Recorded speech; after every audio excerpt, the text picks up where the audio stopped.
Hello dear students, welcome to English पुस्तकालय। How are you?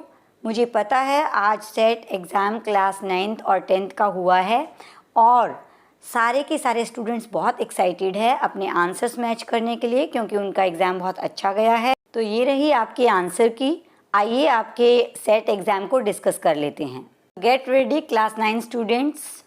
Question 1 to 5 में choose and write the correct answer from the given options था आपका। Question number 1, the teacher said the sun rises in the east. तो ये आपका direct indirect से question था। Answer क्या रहेगा इसमें? The teacher said that the sun rises in the east. B option जो आपका है वो राइट आंसर है।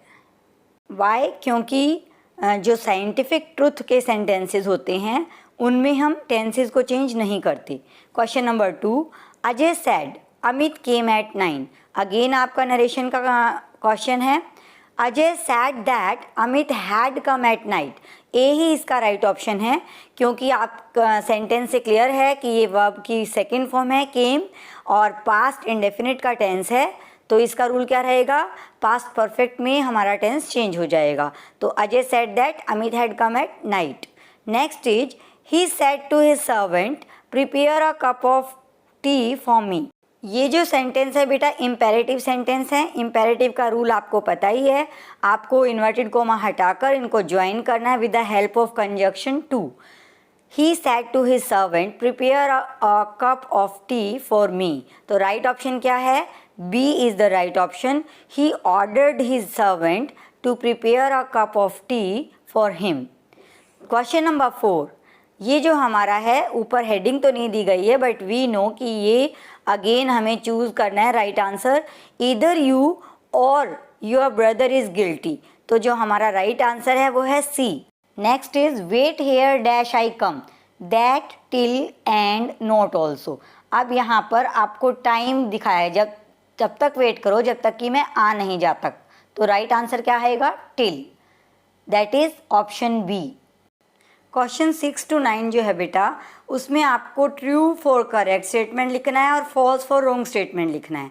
तो question number 6, in the chapter in the kingdom of fools after the thieves death his brother ran to the king for justice. तो ये जो statement है ये बिल्कुल ट्रू है। हाँ, उसके डेथ के बाद जो ब्रदर था उसका वो किंग के पास गया था ताकि उसे न्याय मिल सके। Question number 7, W.B. Yeats is the poet of the poem no man are foreign. No, ये स्टेटमेंट फॉल्स है, क्योंकि नो मैन आर फॉरेन का जो पोएट है वो कौन है? James Kirkup. Next is in the chapter a legend of Northland the old women's clothes were burnt black as she went up to the chimney. ये बिल्कुल राइट स्टेटमेंट है, इसीलिए हम क्या लिखेंगे? True. Next, in the poem weathering the storm in Ersama. Sorry, ये poem नहीं है, रॉन्ग मिस प्रिंट हो रखा है बेटा यहाँ पर। This is your chapter. 80 kilometres were covered by Prashant through flood water. ये जो स्टेटमेंट है वो भी फॉल्स है, क्योंकि 80 किलोमीटर्स नहीं था, 18 किलोमीटर्स, 18 किलोमीटर्स था। क्वेश्चन नंबर 10 to 13 जो है अब हम करेंगे 10, 11, 12। ये 3 क्वेश्चन आपको 20 to 30 वर्ड्स में लिखने हैं। What were the qualities that Abdul Kalam admired in his parents? Kalam's parents were noble and generous people. Though his father was an austere man he provided his family with all necessities. वो अपनी family को जितनी भी ज़रूरत की चीज़ें थी वो प्रोवाइड करते थे in terms of food, medicine और क्लोथ्स। ही एडमायर्ड हिज फादर्स ऑनेस्टी। और अब्दुल कलाम अपने फादर की ऑनेस्टी से बहुत प्रभावित थे, वो बहुत एडमायर करते थे उनकी ऑनेस्टी को एंड सेल्फ डिसिप्लिन को भी। And his mother's faith in goodness and kindness. और उनकी मदर में उन्हें क्या पसंद था? जो विश्वास था उनका अच्छाई में और दयालु होने में, वो उन्हें बहुत पसंद था। He admired his parents for respecting all religions. और वो अपने पेरेंट्स को एडमायर इसलिए भी करते थे क्योंकि वो सभी धर्मों को रिस्पेक्ट करते थे। Question number 11, what are the 2 strange things? कौन सी 2 अजीब चीज़ें थी? The guru and his disciple find in the kingdom of fools. जो कि किंगडम ऑफ फूल्स जो है हमारा लेसन, उसमें गुरु और डिसिपल जो उनके शिष्य थे उनको अजीब लगी। Answer is the two strange things that the guru and the disciple find in the kingdom of fools were that people used to work during nights and sleep during day. एक तो वहाँ के लोग रात को काम करते थे और दिन में सोते थे. दूसरा, cost of everything in the market was the same, 1 dudu. That is, dudu is currency. तो हर चीज़ की कीमत 1 डुडू थी. चाहे आप राइस लेना चाहते हैं, चाहे आप बनाना लेना चाहते हैं, आपको उसकी कीमत क्या पे करनी पड़ती थी?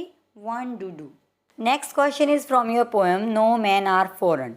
How does the poet show that no man are strange और फॉरेन? किस तरह से पोएम में पोएट ने दिखाया है कि कोई भी अजनबी नहीं है, कोई भी विदेशी नहीं है. Answer is all man living on this earth live and die the same way. While they live they walk on the same earth. After their death they will be buried under the same earth. The apparent difference of land and race are only superficial and not real. सभी इंसान इस धरती पर एक तरह से ज़िंदा रहते हैं और फिर मर जाते हैं. वो जब ज़िंदा रहते हैं तो लाइफ को अर्थ पे सेम तरह से चलकर बिताते हैं और जब मर जाते हैं तो सभी को दफना दिया जाता है. कोई डिफरेंस नहीं है. ये जो डिफरेंस दिखाई देते हैं वो सिर्फ ऊपरी तौर पे है, सतही तौर पे है. Everyone shares the same sun earth and air. हर किसी को सेम अर्थ, सनलाइट और हवा मिलती है. They have the same body structure and its functioning element. सभी की बॉडी स्ट्रक्चर और उनमें काम करने वाले एलिमेंट्स सेम हैं.